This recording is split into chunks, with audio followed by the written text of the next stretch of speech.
صل على محمد وآل محمد.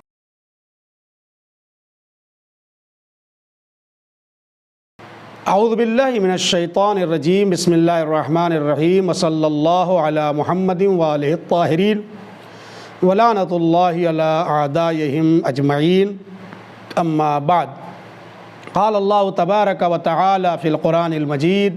بسم اللہ الرحمن الرحیم. اتلو ما اوحی الیک من الکتاب وَأَقِمِ الصَّلَاةَ إِنَّ الصَّلَاةَ تَنْهَى عَنِ الْفَحْشَاءِ وَالْمُنْكَرِ وَلِذِكْرُ اللَّهِ أَكْبَرُ وَاللَّهُ يَعْلَمُ مَا تَصْنَعُونَ. گزشتہ کلپ میں آپ حضرات کی خدمت میں قرآنی طرز زندگی کے اعتبار سے گفتگو جاری و ساری تھی، اور آج اسی سلسلے کو آگے بڑھاتے ہیں. ہماری گفتگو اس منزل تک پہنچی تھی کہ ہمیں قرآنی طرز زندگی اگر گزارنا ہے تو ہمیں ان زندگیوں کا مطالعہ کرنا پڑے گا کہ جن لوگوں نے اپنی زندگی کو قرآن سے وابستہ کیا، قرآنی طرز زندگی کے اعتبار سے زندہ رہے اور قرآنی طرز زندگی کو گزارتے ہوئے دنیا سے گزر گئے. ان میں بہت سارے ایسے ہیں جو شہید ہو چکے اور بہت سارے ایسے ہیں جو ابھی منتظر ہیں تاکہ وہ اللہ سے کیے گئے وعدے کو وفا کریں. یعنی بعض لوگوں نے وفا کر لیا اور بعض لوگوں کو وفا کرنا بھی باقی ہے. موقع کی تلاش میں ہوتے ہیں کہ کب ہمیں موقع ملے تاکہ ہم اس وعدے کو وفا کر دیں. حقیقت میں قرآنی طرز زندگی گزارنا ہمارا دینی اخلاقی فریضہ، شرعی فریضہ ہے، چونکہ ہم اللہ کے بندے ہیں، اور جب اس کے بندے ہیں تو اس کے بتائے ہوئے راستے پر چلنا ہی غلاموں کی اور بندگان کی ذمہ داری ہوتی ہے. بات یہاں تک پہنچی تھی کہ اگر قرآنی طرز زندگی گزارنا ہے تو جس زندگی کی قرآن نے مذمت کی ہے ان کو بھی پہچاننا ہوگا، کیونکہ تعرف الاشیاء بازدادہا، چیزیں اس کے ضد اور اپوزٹ سے پہچانی جاتی ہے. اگر انسان کو دن کو پہچاننا ہے تو پہلے رات کے بارے میں دیکھنا ہوگا، رات کی معرفت حاصل کرنا ہوگی. بالعکس اسی طریقے سے جس چیز کو بھی آپ پہچانتے ہیں، کبھی کبھی اشیاء کا عرفان اور معرفت اس کے ضد کی وجہ سے ہو جاتی ہے. لہذا ہم نے یہاں تک عرض کیا تھا کہ دنیا کی رعنائیوں میں اپنے آپ کو غرق نہ کریں، دنیا کی چمک اور دمک میں اپنی لائف اسٹائل کو چینج نہ کریں، غرب کی لائف اسٹائل کو اپنے اوپر نہ لانے دیں. جہاں قرآن کہتا ہے کہ تمہیں سحر کے وقت جاگنا چاہیے، من طلب العلا ترک لیالی، یعنی جو انسان چاہتا ہے کہ میں بلندیوں تک پہنچ جاؤں اسے سحر خیز ہونا پڑے گا اور راتوں کو جاگنا پڑے گا. آج دیکھ لیے غرب نے ہمیں کہاں تک پہنچا دیا ہے. قرآنی طرز زندگی کے خلاف ہے یہ باتیں. مثال کے طور پر آپ دیکھیں ابھی ڈے، در حقیقت ہم ڈے کس کو کہتے ہیں؟ اگر آج دنیا کا آپ تجزیہ کریں تو دن کے 12 بجے سے لے کر کے نائٹ اور رات کے 12 بجے تک سمجھ لیجیے یہ ڈے ہوتا ہے، اور رات کے 12 بجے سے نائٹ شروع ہو رہی ہے غرب میں اور دن کے 12 بجے تک. ظاہراً ایسا لگتا ہے نظام چینج ہو گیا. جہاں نماز مغرب و عشاء کے بعد ہمیں سو جانا چاہیے تھا اور سحر کے وقت اٹھنا چاہیے تھا، آج نوبت یہاں تک آ جاتی ہے کہ 12 بجے 11 بجے لوگ کھانا کھاتے ہیں، جبکہ اس کی بھی مذمت کی ہے. نصف اللیل اور نصف النہار کھانے کو اسلام نے منع کیا ہے. بہتر یہ ہے کہ انسان 2 وقت کھانا کھائے، ایک صبح کے وقت میں کھانا کھائے اور ہلکا پھلکا انسان رات میں کھانا کھا لے شام میں. لیکن سسٹم کیا بن گیا ہے، 2 بار تو چھوڑیے 3 کیا 5 بار ہو جاتا ہے. چونکہ تھوڑا سا ہم اور ہیں تو چاٹ پکوڑیاں بھی کھا لیں اور تھوڑا چائے بھی پی لی اور تھوڑا بریک فاسٹ بھی چلتا ہے تو کئی بار ہم کھا لیتے ہیں. یہ سب کیا ہے حقیقت میں اگر دیکھا جائے؟ تعلیمات اہل بیت جو ہے وہ یہ ہے کہ جب ضرورت ہو تب کھائے، جتنی ضرورت ہو اتنا کھائے، اور کوشش کرے کھانے کے لیے زندہ نہ رہے بلکہ زندہ رہنے کے لیے کھائے کہ میں زندہ رہوں، پروردگار عالم کی عبادت کروں. لہذا دیکھیے کیا امام نے فرمایا، الشکر اربۃ، جو مستی ہوتی ہے جہاں انسان اپنے آپ کو بھول جاتا ہے اور پھر خدا کی معرفت سے دور ہو جاتا ہے اور قرآنی طرز زندگی سے ہٹ جاتا ہے، وہاں پر امام نے بتایا کہ مستی کی 4 قسمیں. سکر الشباب، ایک تو مستی جوانی کی مستی، میں نے پچھلی کلپ میں عرض کیا تھا کس طرح کی مستی ہوتی ہے، جوانی کی مستی. دوسری مستی سکر المال، پیسے کی مستی، اندھا دھن کمانے کے اوپر لگے ہیں. اسلام نے منع نہیں کیا ہے، لیکن اگر حقوق کو پامال کر کے کما رہے ہیں اگر ریڈ لائن کو کراس کر کے کما رہے ہیں یا کما صحیح رہے ہیں، ریڈ لائن کو کراس کر کے خرچ کر رہے ہیں، یہ سب پہ پابندی ہے۔ کمانا بھی ہے تو صحیح روٹ سے، کما کے خرچ بھی کرنا ہے تو صحیح روٹ پر، اور اس سے بچنا ہے۔ میں نے پہلے بھی عرض کیا کہ کوئی چیز آپ کی پراپرٹی نہیں ہے، کوئی چیز آپ اس کے مالک نہیں ہو، آپ مملوک ہو۔ مالک اگر کوئی ہے تو خداوند متعال ہے، اور جہاں یہ تصور آتا ہے کہ میں مالک ہوں، وہیں سے خرابی پیدا ہو جاتی، وہیں سے نفس شامل ہو جاتا ہے۔ ظاہراً آپ مالک ہیں، لیکن اصل واقعی مالک پروردگار عالم ہے۔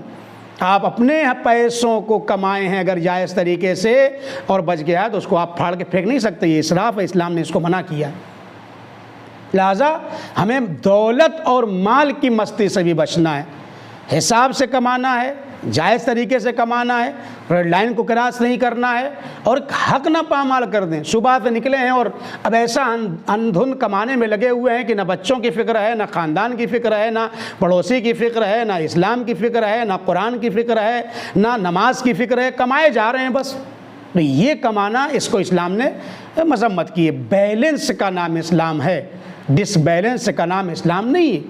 کمائیے، لمٹ میں کمائیے، لمٹ سے مراد یہ کہ ان لمٹ بھی کما سکتے ہیں لیکن ٹائم اور حقوق کی رعایت کرتے ہوئے، ریڈ لائن کو دیکھتے ہوئے جو اسلام نے ہمارے لیے معین کی ہے۔ خود کمائی کے اندر بھی جو بہت سارے بزنس کے اندر ریڈ لائن معین کی ہیں، اس کے بھی ہم اسلامی اعتبار سے، قرآنی اعتبار سے رعایت کرتے ہیں کیا؟ اسلام نے منع کیا جب اپنا مال بھیجو تو حد سے زیادہ تعریف نہ کرو۔ ہم تو جب قصیدہ پڑھنے پہ آتے ہیں اور اپنے مال کی تعریف کرنے پہ آتے ہیں، کوئی چیز بیچنا ہے تو اتنا تعریف کر دیتے ہیں کہ حقیقت میں اس لائق وہ چیز نہیں ہوتی ہے، یہ بھی صحیح نہیں۔ اور جب کوئی چیز خریدنے کے لیے جاتے ہیں، اگر چیز صحیح ہے تو اس کی اتنی برائی کرنا چاہتے ہیں تاکہ زیادہ برائی کر دیں گے تو اس کی ویلیو کم ہوگی، تو لگتا ہے کچھ ریٹ کم کر دے، اس کو بھی اسلام نے منع کیا۔ تو ہم بیلنس میں ہیں کہاں؟ تو ایک مستی کیا ہے؟ جوانی کی مستی۔ دوسری مستی کیا ہے؟ مال کی مستی۔ تیسری مستی کیا ہے؟ سکر النوم، سونے کی مستی ہے۔ کچھ لوگوں کو تو یہی پسند ہے، کھائے اور سوئے۔ تین چیزوں میں ان کی زندگیاں محدود ہو گئی ہیں، کھانا، مستی اور سونا۔ یہ تین چیزیں زندگی کا ہدف بنا لیا ہے کہ اچھے سے سوئیں گے، اچھے سے اچھا کھائیں گے اور مستی کریں گے، جنسیات کی طرف جائیں گے۔ یہ سب کے لیے باقاعدہ ریڈ لائنیں معین ہیں، کتنا سونا ہے، کیسے سونا ہے، کب سونا ہے، کیا دعا پڑھنا ہے، کتنے بجے اٹھنا ہے، یہ ساری چیزیں اسلام نے ہم کو بتائی ہیں۔ ہم اگر نہیں پڑھتے ہیں تبھی ہم ان زندگیوں سے، قرآنی زندگیوں سے دور ہو جاتے ہیں۔ حقیقت میں کتنا سونا چاہیے میں آپ سے پوچھتا ہوں؟ اسلام نے منع نہیں کیا ہے، سونے پہ پابندی نہیں لگائی ہے، لیکن میں عرض کروں گا اگلی کلپ میں جو بہت اہم ہوگی اس کے بارے میں بتاؤں گا کہ سونے کی کتنی قسمیں ہیں جو ہم سوتے ہیں، کتنی قسمیں ہو سکتی ہیں سونے کی، اور کیا کیا نام ہیں اس سونے کے، یہ عرض کروں گا، بہت اہم ہے۔ آپ رہیے گا، اس کلپ کو چاہے یہی روک دیجئے گا، نہ چاہے سنیے گا پوری، لیکن اگلی کلپ کو ضرور سنیے گا۔ اب آپ سن لیں، بات آ گئی تو اسے عرض کر دوں۔ تو سونے کی مستی الگ ہے،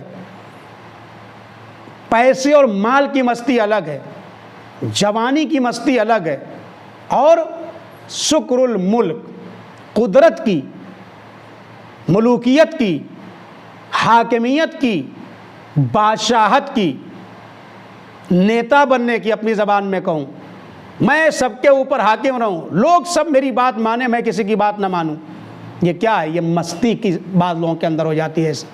جب اس مستی میں چلے جاتے ہیں تو وہ بڑوں کا بھی احترام نہیں کرتے، چھوٹوں کے اوپر بھی ظلم کرنے لگتے ہیں۔ کچھ لوگوں کا شوق ہوتا ہے یہ اسی دنیا کی اس مستی میں اپنے آپ کو غرق کر کے دنیا بھی برباد کرتے ہیں اور آخرت بھی برباد کرتے ہیں۔ ضرورت اس بات کی ہے ہمیں جوانی سے مستی کو اپنے کو بچانا ہے، مال کی مستی سے اپنے کو بچانا ہے۔ نہ جوانی بری ہے نہ مال برا ہے، لیکن لمٹ، ریڈ لائن، اور اسی طریقے سے سونے کی مستی سے ہم کو بچانا ہے۔ اسلام یہ نہیں کہ میں خالی کھاؤں، اسلام یہ ہے کہ میں کھاؤں اور کھلاؤں۔ پیغمبر کی سیرت کیا تھی؟ پیغمبر کی سب سے بڑی صفات میں سے ان صفتوں کا ذکر کیا جاتا ہے۔ کیا ہے؟ پیغمبر کیا کرتے تھے؟ کبھی ملوکیت کے لیے کام نہیں کرتے تھے کہ میں سب کے اوپر حاکم بن کے رہوں، خالی سب میری بات سنیں، نہیں، پیغمبر خود مشورہ لیتے تھے۔ پیغمبر سفر پہ جاتے تھے تو خود کام کرتے تھے، نہیں کہ تو یہ کر لے، تم فلاں کام کر لے، تم فلاں کام کر لے، اور چپے سے بیٹھے رہتے تھے۔ ایسا نہیں ہے عزیزو، کیا کرتے تھے؟ سلام کرتے تھے پیغمبر، یہ سیرت پیغمبر ہے۔ سیرت قرآن ہے کہ جب کوئی ملے تو سلام کرو اس کو۔ دوسری سیرت کیا تھی؟ کھانا کھلاتے تھے لوگوں کو۔ کھانا ہنر نہیں ہے، کھلانا ہنر ہے۔ ہمیں کھانا بھی چاہیے، کھلانا بھی چاہیے۔ اللہ مجھے بھی توفیق دے، آپ سب کو بھی توفیق دے۔ اور نمازیں قائم کرنا چاہیے جب لوگ سو رہے ہوں۔ یہ سیرت ہے، لہذا ان مستیوں سے آپ بچیں، جوانی کی مستی، مال کی مستی، نیند کی مستی اور ملوکیت اور ڈکٹرشپ جو کہلاتے ہیں، اس طریقے سے اپنے آپ کو بچائیں۔ حقیقت میں اگر ہم نے یہ سب سے اپنے آپ کو بچا لیا اور اس کے اپوزٹ میں چلنے لگے تو انشاءاللہ ہماری زندگی قرآنی زندگی کہلائے گی۔ اسی لیے آیا ہوا حدیثوں میں کہ بادروا احداثکم بالحدیث، یعنی تم ایسا کام کرو کہ اس سے پہلے کہ دوسرے لوگ سبقت کر جائیں علمی میدان میں، قرآن کے مسئلے میں، تمہیں چاہیے کہ تم سبقت کر لے جاؤ، تم اپنے آپ کو آگے بڑھا دو۔ لہذا خدا کی بارگاہ میں دعا کرتے ہیں اللہ تعالی ہم سب کو قرآنی طرز زندگی گزارنے کی توفیق مرحمت فرمائے۔ والسلام علیکم ورحمۃ اللہ وبرکاتہ۔